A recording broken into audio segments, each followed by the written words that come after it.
Yossi, the floor is yours. Okay, you can see the screen? You share Yes, we screen? see it clear. Yes. Okay, so thank you, Rai for having me on. I appreciate it. I appreciate the opportunity to be here. And I just wanted to say thank you to Rai and his team Okay. for everything they do for the Crown Heights community, and beyond. I know that there's programming that they host for not just Crown Heights, but also around the country and possibly elsewhere around the world. We were just So in Jerusalem last week. We did the yeah, Jerusalem huddle, but so primarily here in the US. Yeah. so CHY is really making an impact, and I wanted to just point that out to everyone out there, and Thank that you. continue what you're doing. And like the Rambam says that teaching someone a trade is it's more it's one of the highest levels and forms of tzedakah. You're empowering people to actually become independent on their own, and you should continue what you're doing. And thank you, everybody in the team. Sure. Thank you. Um, I just want okay, one comment for you, just in terms of the presentation. It's going to come out much better if you don't move around. Just okay, sit in one place and look straight into the screen. That okay, with the moving around, it makes it hard to concentrate. That's all. Okay. okay. So I just wanted to also point out that just a quick Devar Torah because tonight's Tu B'Shvat. Um, Tu B'Shvat is the Rosh Hashanah for Ilaris, the New Year for the trees, and just to take a quick lesson or Devar Torah from it, that tree. It starts out as a seed, and a sapling grows into a small tree, and then continues to grow into a larger tree. And the um, the Rebbe points out that we were able to take a lesson for ourselves in chinuch of our children, that when we provide positive guidance and welfare and look after and encouragement and positivity, it affects the child, it affects ourselves in a positive way. And when it's a seed, when it's a sapling, it has a long term and a more pervasive effect, positive effect on the child, because when they're smaller, a positivity continues to grow, and it multiplies just like a tree. When it's a seed, a little scratch on a seed or a little scratch on a sapling tree is grows will grow into a larger problem when the tree grows older. So same thing in the positive and the inverse. When something is done positively to the child, um, and it's a lesson for our chinuch to keep positive and to continue encouragement. And so I just wanted to start off with that. So now regarding we want to discuss and break down the self-employment tax, and we're going to trying to understand the self-employment tax is critical as it affects the self-employed individuals, employers, and taxpayers. I just wanted to start off with a little bit about me, if that's okay. Um, my name is Yossi Shomer. I'm a certified public accountant. I'm licensed in the states of New York and New Jersey. I'm a notary public as well in New York State, and I'm a certified acceptance agent with the IRS. That is, if that's for someone who is not able to get a social security number, or the IRS needs a way to identify who's filing their tax return. So I assist with that, and I try to make it easier to do that. I'm a certified QuickBooks Online Pro Advisor, which that is in order for me to help taxpayers or people, fix their bookkeeping. Many people use QuickBooks. I run an accounting firm where I prepare taxes for individuals and businesses, provide bookkeeping assistance, consulting, and other various accounting services. And we strive to provide time, attention, and access to our clients. Okay. And on the side, I am able to try to help out, and I work with Itzal a little bit to help the community. Okay, so let's start. with an overview of what we plan on accomplishing and review and learning about in today's session.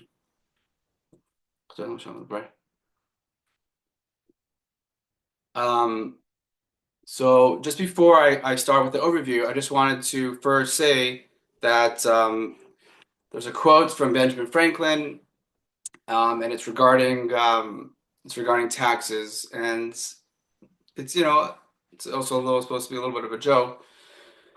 But just to preface that he used to often repeat this in letters, and he would say, "This is the quote: In this world, there's nothing is certain except death and taxes." Which means basically, everyone has to pay their tax, everyone has their fair share, and it's not something that everyone's happy with all the time. Taxes, the dealing with it, the compliance part of it, and the actually having to pay it. It could be difficult for people, but this is the reality we're faced with, and we're obligated to comply with the law of the land, and that's where we are. So just wanted to start off with that, and that this webinar it's intended to provide key information on tax topics that are universal and applicable to basically all taxpayers. Which this isn't specifically for the self-employed only. It also is going to cover topics with employees and employers.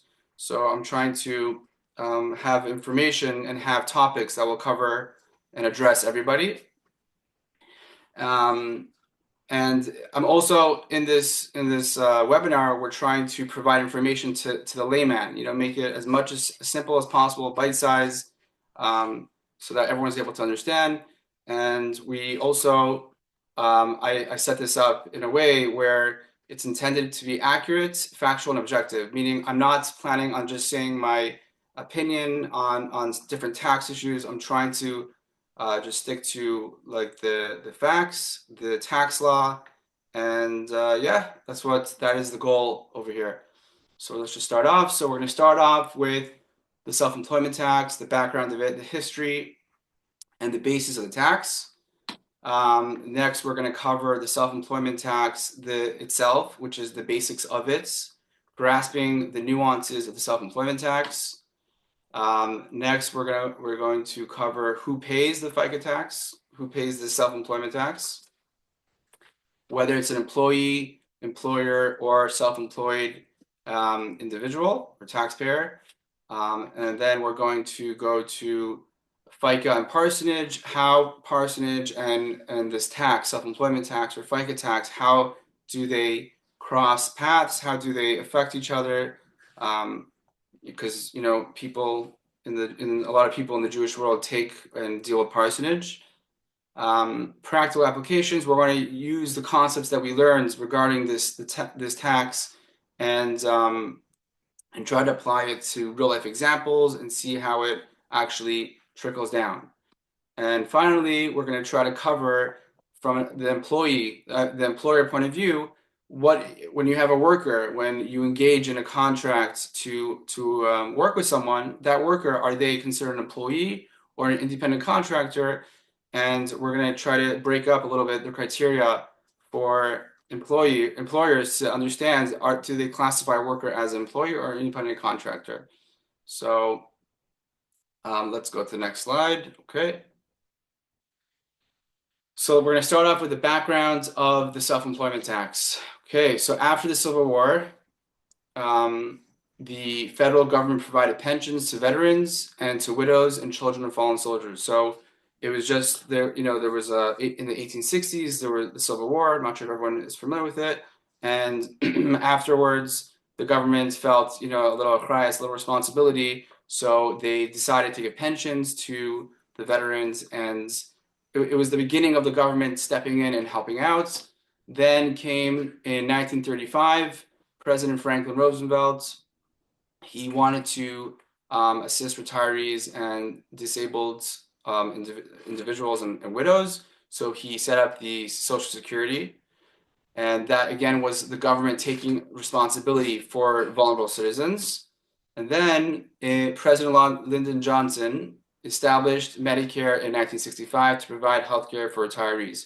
So this is slowly building up, over the last 100 or 200 years, building up towards how Social Security and Medicare came about, and basically it's the government trying to provide a benefit, provide a basic minimum to people to be able to live.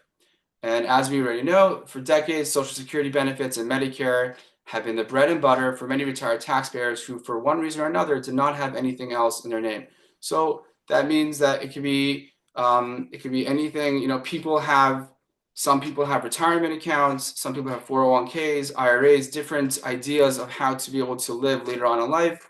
And for whatever reason, some people not always have these available towards the end of their life. It could be during their lifetime something happened, so they lost out on the retirement accounts. It could be they had a chasana.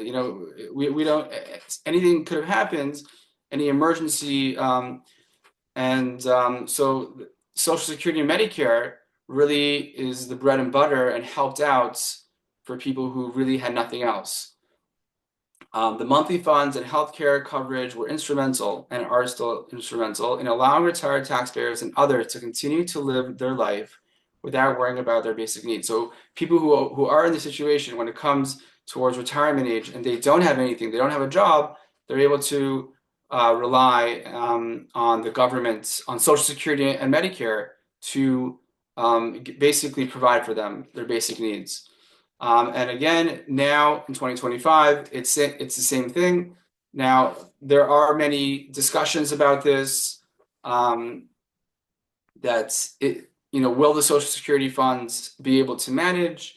What's going to be? There's more people. There's not enough money going into it. So these are things that it's out of the scope of this webinar, and I'm not going to address that. But the facts are that we have Social Security now, we have Medicare now, and they're helping a lot of people, and that's what's taking place now. I also wanted to bring out the other side of it, which is that Social Security paying these taxes in to get this benefit is sort of a retirement account. People put into their 401ks, people put into their IRAs, people put into different retirement accounts and different retirement ideas, whether it's real estate, whatever it is. But this also can be viewed as a retirement account, and it's besides for being compliant because it's the law. People need to pay in, taxpayers need to pay in. It's also a retirement account because at the end of the day, when people retire, they have health coverage. They have a certain amount of money that they get every month.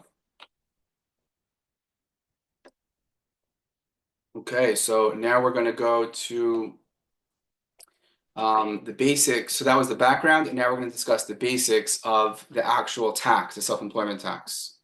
Okay. The tax was created to fund Social Security and Medicare benefits for taxpayers who are elderly, disabled, and others additional. So we discussed this a little bit in the previous slide, but this is more focused now. This slide is more focused on what is the actual tax. So before, the previous slide was focused on the benefits of it. There's Social Security, there's Medicaid, and now it's more, okay, so who pays it? How does it work? Okay. So the tax, the self-employment tax, it has a few names. They're interchangeable, and people should not get confused when more than one name is referred to. When this tax is referred to by multiple names, you shouldn't get confused and say, "Oh, there's all these different taxes going on." No, it's really one thing. The self-employment tax is also referred to as FICA taxes, and the reason why it's called FICA is because it was established under the Federal Insurance Contributions Act, FICA, or it's also referred to as Social Security and Medicare taxes. So if someone mentions FICA or Social Security and Medicare tax or self-employment tax, they're all really one thing, and there's no need to be like, what's going on? What are all these taxes about? So what is the self-employment tax? What are the numbers? So it's comprised of the Social Security taxes, which is 6.2% on the employer side, and there's 6.2% on the employee side, which totals 12.4%. So the Social Security tax is 12.4%. The Medicare tax is 1.4%, 5% on the employer side and 1.45% on the employee side, totaling 2.9%. And the total tax is the sum of the Social Security and Medicare tax, which is 15.3%. So the whole self-employment tax, the whole FICA tax totals 15.3%. So this is just a breakdown of the tax in a more, it's a different way of viewing it, like If I could just interject for 1 second, yeah. there's other taxes nowadays besides Medicare and Social Security, no? Yeah, absolutely, absolutely. So I'm going to go during this webinar, I'm going to address that. Absolutely. Self-employment tax is just one aspect of all the taxes, and we're trying to focus on the self-employment tax. We're trying to break it apart, give the background. We're trying So, to, so then for my own self, just to clarify. So in other words, yeah. if someone is a 1099, is that right we're referring to? Is this what we're referring to here in this case? Yes?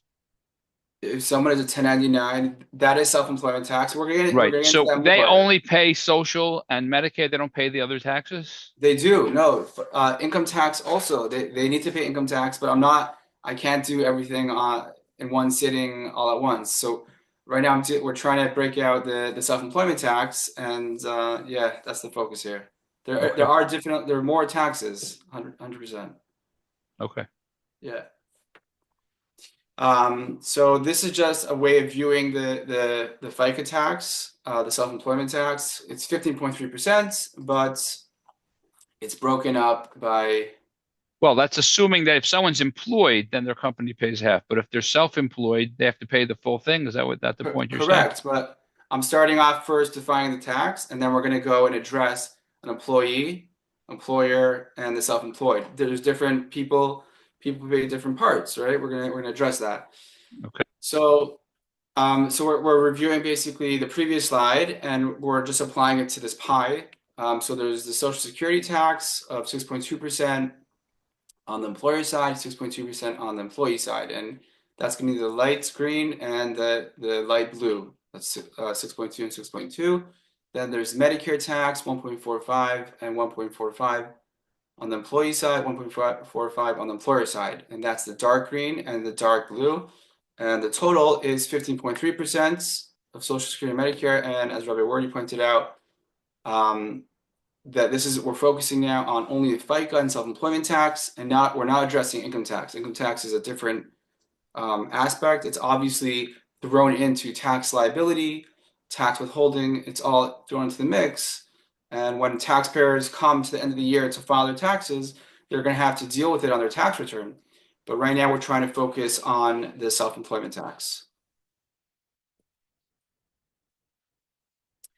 Okay, so now we're continuing on the self-employment tax. We're breaking out what it's comprised of, and now these are additional things to keep in mind. So the Social Security tax, it has a wage base limits. So which means the maximum wages that are subject to the Social Security tax for 2025 is on $176,100, which equates to $21,836 in taxes for the self-employed individual. So the maximum taxes, the maximum FICA or the self-employment tax from the Social Security part of it, which is the part that's 12.4% total, if we're talking about self-employed individual, is going to be $21,836. Now, an employee is going to be different, but right now we're just talking about the total possible for this tax stops at 21,836. Okay. Although the Social Security tax is limited by wage base, so that's by the Social Security, but the Medicare tax is not limited to a wage base, meaning the sky is the limit and all wages are subject to the Medicare tax. So the Medicare tax, 1.45% for the employee, 1.45% for the employer. That goes to the sky. There's no limit. And in addition to this, there's another tax, additional Medicare tax, and this goes on top of the 2.9% tax of the total Medicare tax, which brings the total Medicare tax to 3.8% when it's above the so for a single taxpayer, once they reach 200,000, once they reach that mark, above that mark, this additional Medicare tax is slapped on, and the Medicare tax is increased to 3.8%.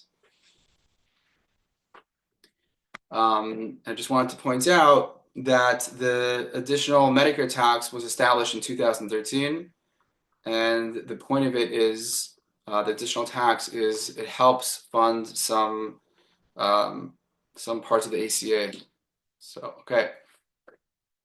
So now the question is, who pays the FICA tax? How is it broken down? Is it the self-employed person, the employee, the employer? How does it, who's paying for it? Okay, so taxpayer, if the taxpayer is an employee, so let's say someone works as an employee, W-2 wages, employees pay half of the tax on their W-2. This means that 7.65 of their wages go to FICA, which is 6.2% Social Security taxes and 1.45% Medicare. So that's the employee. And the employer responsibility is the employers pay half of the FICA tax based on their employees' wages. That means 7.65% of wages go to FICA, comprised of, again, 6.2% Social Security taxes and 1.45% Medicare. So the employee and the employer are splitting the total self-employment tax, the total FICA tax between themselves. And that's just something to keep in mind. Now, the self-employed taxpayer, so the person who is 1099, who works for themselves, the self-employed taxpayers, they are considered to be the employee and employer and are therefore responsible to pay the complete FICA tax of 15.3%. So they're going to be shouldering both sides, and that's because the government, they want their 15.3%. So when it's the employee and the employer, it's divided. But when it's a self-employed person, the government says, okay, who do I go to? You're the employer and the employee. You're paying yourself. So they need to see their money. They need to see their FICA taxes, and therefore the self-employed taxpayer is responsible for both sides of it. Okay. Oh, I just wanted to point out one little thing regarding this slide, that the additional Medicare tax, the 0.9%, almost 1% tax, when a employee or a self-employed taxpayer goes above the 200,000 for a single person, who pays that? Who pays that tax? Is it divided between the employee and the employer? So the answer is that the employee is responsible for that. It's taken off of his paycheck. And of course, the self-employed taxpayer is going to be responsible for that because there's no employer. He is the employer and the employee. Okay, now FICA as it relates to parsonage. Now we're just going to talk a little about parsonage and how what does FICA do? How is it connected to FICA? Parsonage is, I'm not sure if people are familiar or not, but it's well, let's see. Although parsonage itself is not covered in this webinar, and it's out of the scope of the discussion, still, it's directly connected to the self-employment tax because it is taxed. There is self-employment tax in it.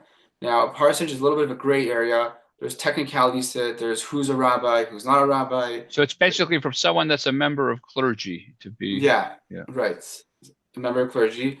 So there's a lot of technicalities, and I'm not getting into all the technicalities. I'm not getting into the specifics of who can take parsonage, who can't take parsonage, and how much parsonage is allowed or not. That's beyond the scope of this webinar, this course. I'm dealing with parsonage as it relates to the self-employment tax. Okay, so here we go. Parsonage is common in the Jewish world, and understanding its tax ramifications are crucial. Okay, parsonage is exempt from income tax, but is subject to the complete self-employment tax of 15.3%. So that means that parsonage, the whole point, the whole kunst, the whole advantage of parsonage is that it's exempt from income tax, which we haven't been dealing with income tax so much during this webinar because we're focused on self-employment tax. But the thing is that it is subject to self-employment tax, and not just half of it or a part of it. It's the full self-employment tax. So just as an example, $100,000 of parsonage. I'm not getting into if it's allowed or not, if it's too much, but $100,000 of parsonage right off the bat this taxpayer would be subject to $15,300 of self-employment tax. So parsonage is not, like scot-free and everything's fine. As with all income received, taxpayers that receive parsonage are required to report parsonage income and pay the applicable self-employment tax. So there still is the reporting responsibility, the compliance aspect of reporting parsonage. Um, and then obviously paying the tax on it is still, falls under the responsibility of the taxpayer. Consult with a tax advisor on whether taking parsonage is the right fit or is right for your personal tax situation, because there's many different situations where parsonage is difficult or could be disadvantageous to the taxpayer's situation. Just as an example, quickly, a rabbi or shliach, who takes parsonage. So these are two aspects that could be problematic. One is parsonage. It's considered earned income. So there's two major credits, tax credits for children, that people, taxpayers with kids can take. One is the earned income tax credit, which for 2024 maxes out at almost $8,000 with three kids. So that's able to be utilized, but you can't earn more than $67,000 for this credit. So the problem is with parsonage, if someone takes parsonage, it's counted towards earned income for this credit, and it can push someone over this credit limits, the amount of income they're allowed to earn of $67,000 to be able to get the earned income tax credit. The parsonage will push them over, and then they might lose out on it. That's one problem with parsonage that people should be aware of. And another part is that the child tax credit, which is the other major tax credit for with kids, it's $2,000 per child. That parsonage is not considered earned income for this credit. It's like it's in between, but this credit, in order to earn this credit, in order to get the refundable part of the child tax credit, you need to have earned income. And because parsonage is not considered earned income for this credit, therefore it wouldn't allow the taxpayer to claim this credit. It's 15% on the dollar for the child tax credit, but you need earned income for that. So I hope that's clear. 2 points of why parsonage is not so simple. Okay, next. So now we're going to try to apply the information that we learned to practical examples in real life and see how that takes shape, how that works out. Can if it's okay, and Yeah, if you don't mind, we're doing fine on the time. I would say, at least from my understanding, yeah. I think a lot of people that are on this, they want to get the whole picture. Is there any way to, in other words, for the other tax, for the sorry, what was the third? Self-employment tax? Well, the income tax, Yeah, income. yeah, the income tax, yeah. Can you touch on it? So, I mean, in other words, if people are, bottom line is a lot of people want to walk away over here as like, I think most of the people on here are 1099s. They just want to know how to deal, what the full picture is. So on top of the social and then on top of the Medicare tax, how does that can you give some basic guidelines on how the income tax works for people that are Yeah, so self-employed? the thing is that the income tax it differentiates by if the person's single or married. It differentiates by the income level. So it's hard to. I didn't prepare the webinar for this, but it's hard to give Just one. generalities, at least, so that some Yeah, people should know the basics. okay. So the income tax is based on the how much the person's earning and their filing status. So if someone's married, so then they automatically have a standard deduction. So that lowers the taxable income automatically. But the tax rates, they have different tax rates, let's say 10, 12%, 15, whatever the tax rates are, they only apply to the income bracket that the person's in. So let's say the first tax, I don't have it in front of me, I don't have it by heart, but let's say the first tax bracket is $25,000. So on the first $25,000, then they have to pay 10% of income on the federal level. Then the next bracket is going to be from 25,000 to let's say 50,000. And on that, on the higher level, that's going to be the tax is going to be 12%. And that's So how it that's works. 12% plus the 15%, basically. If yes, right, right. It's going to be in addition to right. Yeah. Okay, and then what comes in, I guess, for people that are self-employed is how to figure out what deductions they can take in order Yes, to. yeah. Right. And I'm going to address that as we go through this a little bit as well. Yeah. Okay. So, right. So, And and is there a web page that you could go to see the different brackets? If you want to see what yeah, the bracket they're. IRS, Google it and it's all over the web. It's like public, there's no secrets. It's public information. Okay. Okay? Yes. All right. So let's look at some examples. Again, we're focusing on the self-employment tax here. Um, so I don't want people. Okay, so this is basically the charts, and we're just going to point out some things as we look at this chart. So the Social Security part, we're going to remind ourselves of some of the things we spoke about, and then we're going to apply the concepts to just one column at a time. We're going to start with one column, the $100,000 column first. So the first point, the first reminder, the Social Security part of the FICA tax maxes out at 176,100. Medicare tax increases without limit as the income increases. So there's no cap on Medicare, on the Medicare tax. And there is an additional Medicare tax which kicks in above 200,000 for a single taxpayer. So I'm sorry, let's just go back. So let's just look at the first column, the $100,000. So we have an employee.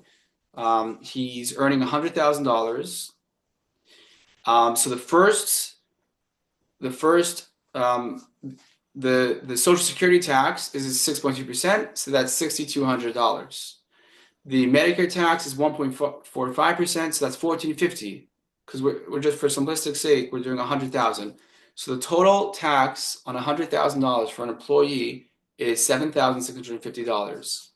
Now, I don't have a chart for the self-employed, but it's the same thing.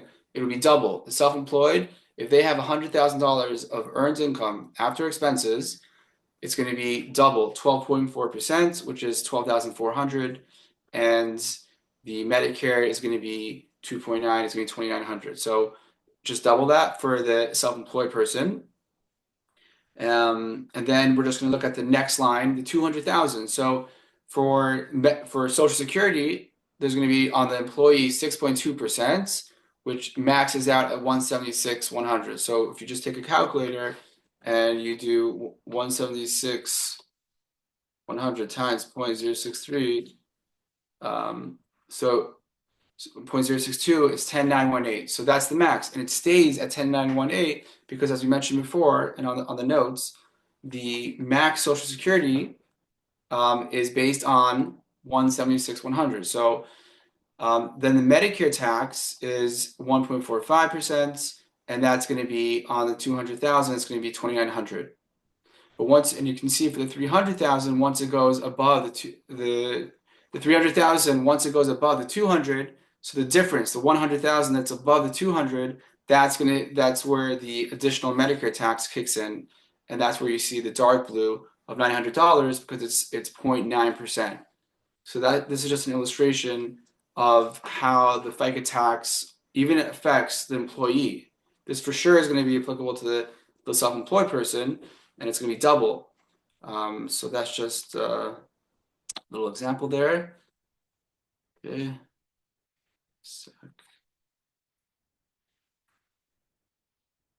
Okay, so FICA and income tax differences between the employee and the self-employed. So let's see some differences of how the employee works versus how the self-employed person works. So the employers are required to withhold FICA and income taxes from their employees and submit them to the appropriate taxing authorities. So the employee, there's going to be withholding for FICA and income taxes and other various taxes, and the employer takes care of it for the employee.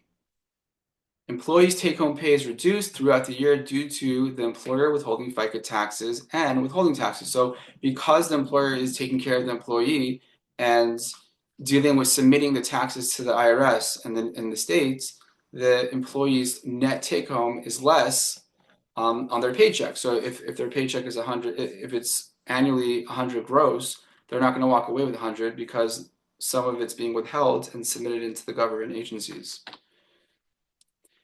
Because of this, at tax filing, the employee generally does not owe FICA taxes and has income tax already paid against their tax liability. Therefore, they have less of a need for quarterly estimated tax payments. So the employee, generally speaking, most probably usually does not need to pay in quarterly estimated tax payments to deal with FICA, to deal with self-employment taxes or to deal with income taxes. Because generally speaking, the employer is paying in for them and they won't have so much tax owed when they file their taxes. But it's not the self-employed taxpayer is very different. They receive 100% of their revenue without any FICA or income tax withholding, meaning they go to the person they worked with, they send a bill, and they get whatever they built. So now they have all their money, fine. But because there's no withholding from an employer, they have all their funds in their bank, then when the end of the year comes and they're going to be slammed with a very high bill. So that's why it's critical for the self-employed taxpayer to have quarterly estimated tax payments throughout the year because they're going to be hit very hard at the end of the year. First of all, they're double, meaning that the employee only has 7.65% of FICA being taken out or that they owe, but the self-employed taxpayer, they owe double than that usually, and none of it's being withheld. So they're going to be really, in trouble at the end of the year if they don't do estimated tax payments. And this is just repeating that self-employed taxpayers can expect large tax bills at tax filing time if they don't pay in quarterly estimated tax payments throughout the year. And now I just wanted to take a moment and clarify, which is what Rory brought up, that even though, yes, it's true that the self-employed taxpayer does take home the full amount of money and there's no withholding and there's no reductions and their net is the same amount. But when it comes to the self-employed taxpayer, they're only going to be subject to FICA and income tax on their net income, meaning they get, let's say, $100,000 from their invoicing, but if they have $25,000 of expenses, it brings down their total net income to, let's say, $75,000. And the FICA and the net and the income tax is only going to be on the $75,000. So that's just something to be aware of. But still, even if the self-employed taxpayer has $50,000 of expenses against the $100,000 of revenue, they're still going to need to pay FICA on $50,000 and income tax on $50,000, and they don't have any withholding because they don't have someone else paying in for them. So therefore, even if it's less money after taxes, it's still crucial. It's still critical for them to pay in throughout the year estimated quarterly tax payments. Is there any web page where people could go to see what standard deductions are? Like if someone wanted to just see the basics of what they could to give them way to think about what they could deduct? Yeah, I mean, you could Google it. It's all over the IRS. I mean, generally speaking, for 2025, married filing jointly is around 30,000 and single is 15,000. So if from an income tax perspective, if you made $50,000 after your expenses, then the first 30,000, if you're married, you're not paying tax on income tax. What I 20, meant is in terms of yeah. the deductions that people could take as a Oh, the business expense. deductions? Yes, where could they? Is there a list somewhere online where people could like look to see what Yeah, there's lists qualifies? all over the place. You can Google Schedule C deductions and it will pull up the actual Schedule C from the IRS website. And you can just look at the Schedule C. They give you options of different deductions. And also, like when you Google, let's say, Schedule C or self-employed deductions, you'll have like websites with brand like names to them, like TurboTax or Intuit, and they'll provide a decent, good list of deductions that you can just choose from and help you review. But I have like a tax questionnaire for my clients that they submit and sends in, and on my tax questionnaire, it has a lot of deductions that it gives them the option to choose from. So that's how we do it. But yeah, Got it. um, okay. See, so here's an example of someone. We're looking at an example now of someone who makes $100,000. Someone who's an employee, he splits his FICA taxes with his employer. That's as we explained before. And if someone is a 1099, he has to pay both halves. He or she has to pay both halves of the FICA tax themselves. So let's see. Here's an example with the numbers. So we have over here. We're going to start off with the W-2. The employee, he makes $100,000. 7.65% is the FICA tax on it. On 100K, it's 7,650 that's owed. And because his employer is withholding the FICA, again, I'm not getting into income tax right now. I'm focusing on the FICA tax. But because his employer is withholding the $7,650, he's only taking home 92,350 throughout the year. I mean, this is on an annual basis, but on a monthly, bi-monthly, bi-weekly, or weekly basis, his net amount is not going to be 1,000, it's going to be less. And if you add into that federal income withholding and state and city withholding, it's going to be even less than that. So employees taking home less than their full gross that they're supposed to be paid, this is the reason for it. And then you have the employer. The employer is responsible to pay FICA taxes on behalf of the employee as well, meaning they split the total FICA tax responsibility. It's 7.65%, the same as the employee, and therefore the net expense to the employer is not just 100,000, it's going to be even more. It's 107,650. So this also gives insight into, being an employer is not so simple. It ends up it's expensive basically. And then a 1099, a contractor, for argument's sake, $100,000 after expenses, because just to be the same with the employee and employer, he's going to have a tax rate of 15.3%, and the taxes owed on that is going to be 15,300, and he gets the full amount in his bank because he's running his own business, but technically he should only be having 84,700 because he's going to owe 15,300. And if he doesn't pay it in throughout the year, he's going to have this gigantic tax bill at the end of the year that he's going to have to pay in. So, okay. Okay, now we're going to address the employer, whether a worker is an employee or an independent contractor, giving us better understanding on this and to view it properly. So employers need to be aware that employees cost more than their salary. Like we explained before a little bit, we touched upon it. Paying a $100,000 salary incurs FICA and other taxes and obligations to the employer to the tune of $10,000. So even though we said before that FICA for the employer is only 7.65%, comprised of 6.2% for Social Security and 1.45% for Medicare, I'm writing over here $10,000, which is 10%, because there's the state taxes, there's unemployment, there's all these different various taxes and disability and all these different things that add up to easily $10,000. So the employer needs to understand when they're considering hiring someone, it's gonna add up quickly.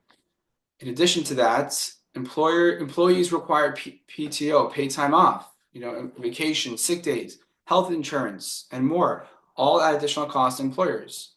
Now, I'm not getting into all the details, but this could be much more now. $100,000 salary for an employee can turn into $150,000 of expenses. So you need to really calculate it and carefully understand your business, I guess, to keep in mind all these overhead additional expenses.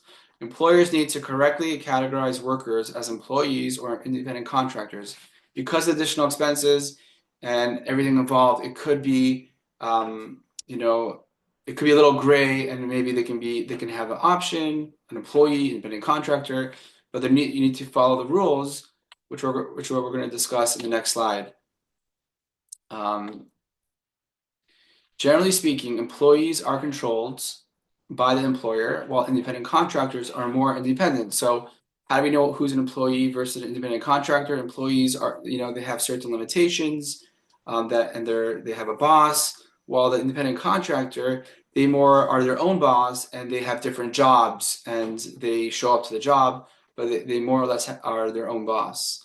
In determining the type of relationship, whether it's employer or employer, or it's a independent contractor, businesses need to weigh factors such as behavior, finance, and the type of relationship between the worker and the business. For example, if the company controls what their worker does and how the job is done, the worker would be an employee.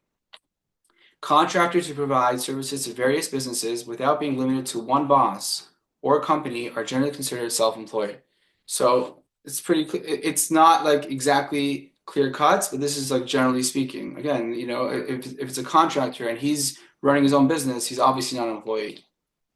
And now we're going to deal with a W-2 or 1099, a question that if someone offers you to be paid on a W-2 or a 1099, which I hear a lot about, consult a tax advisor for your specific situation because it really depends on, the facts involved, expenses, benefits.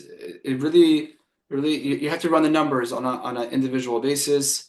And I would say to really talk to a tax person to understand the situation. And that's basically the end of it. So, if any questions or Here's one question from me before we go to anyone else.